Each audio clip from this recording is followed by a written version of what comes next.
zone, which is 7B, it is time to start planting our potatoes in mid-March.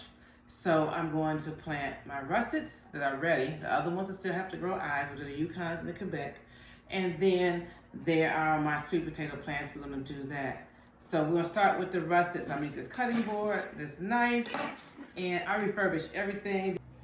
Okay, so we're gonna start with the russet potatoes. These are the ones that I got from the Walmart. Came in this bag right here. And you can sprout potatoes from this. So we take these that we just throw away, by say. These are the eyes. Each one of these are gonna grow a plant. Okay, and that's what's gonna produce the potatoes. So what we have to do is cut it off and make sure that it's an eye on each piece that we cut. Okay, now that we have cut all the eyes off on their own little sections, we can't plant these right away because if I do, there's a chance that this stuff, that fleshy part, will spoil and poison the potato bag I'm gonna put them in, and that wouldn't be good because it wouldn't grow potatoes. So we're gonna have to let this sit for at least 3 to 4 days, and what is called is scab over. This fleshy part's gonna scab over, dry out, however you wanna say it. It's gonna grow a thicker skin across it. So we're just gonna let that sit out in the air and let that do that, and then we'll plant these later. But right now, we're gonna go outside and we're gonna plant sweet potatoes. So what we're gonna do is use the soil that I had planned on using for the strawberries. They had the grubs, all the eggs, I'm sure are dead by now. There's no grubs in there. So let's get started. We're gonna put equal amounts of each one of these things that you're gonna see on the screen into the soil, because we got now replenish the nutrients to get it ready for the sweet potatoes. I'm gonna be using these 15-gallon grow bags, okay? For the sweet potatoes, you need to use, for the potatoes, and nothing less than 10-gallon bags if you're growing above ground. Equal amounts. This is 2 cups. It is 1 pound. A soup was in here. 1 pound converts to 2 cups. Yes, I do the math. I'm a teacher by heart. The first admint we will be putting in will help with water retention and help distribute water through the soil, would mean less watering for you, and that is our vermiculite. We will put that in. We're going to now put in some compost. I prefer mushroom compost, but you can choose any that you like. That's going to add nutrients to the soil as well for the roots to make strong, healthy plants. Now we have our peat moss. You can use cocoa coir too. Again, it adds nutrients to help the plants thrive. Then we're going to put that valuable worm casting in. That gives more nutrients. Who thought worms could be so valuable to you? Worm poop. Go figure.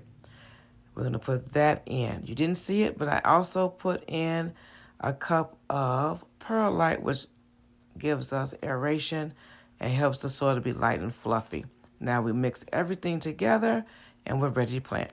Now that we have the soil all mixed up together, I got the grow bag ready. Again, this is a 15-gallon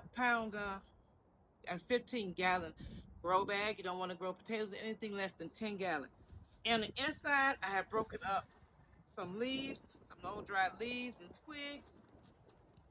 It's just enough to cover the very bottom. That's going to break down over the time that the potatoes are growing and turn into a nice fertilizer and provide nutrients for the plants from the bottom. Okay, I'm now going to fill the grow bag up. I'll come back in when we get ready to do what? Plant the plant. I'm going to put this in. It's an old, I'm recycling this bottle as so I can do some automatic or try to do some automatic or inner watering.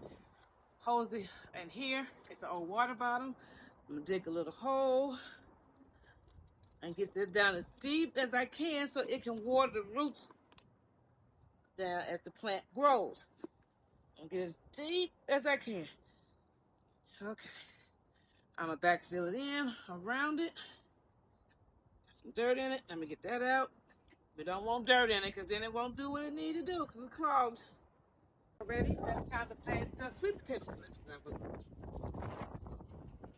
Each bag should have maybe 3 to 4 slips. As you can see, they're ready to be planted. If it stays in the water too long, it can complicate. That defeats your purpose.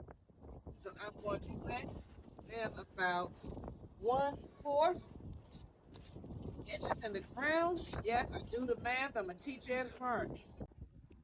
As you can see, I now have these 4 plants in here. So it's 1, 2, 3, 4, 2 slips. I got my water feeder soil down in there. And this is a tomato cage from last year. I'm gonna train the flowers or the limbs to go up so they're not laying over the side, as you can see down there how long it is. See how long this is? And I want to train them to go up, okay? So I got enough for another bag. So it looks like I'm gonna have 2 bags of sweet potatoes. All right, sweet potatoes are planted. I now have 2 bags of sweet potatoes. All you have to do is to water them. When you replant, a new plant, transfer a plant, you always have to water. So I'm gonna fill the reservoir up first. That's the plastic bottle I put in. Then I'm going to water the top a little bit to help the soil settle.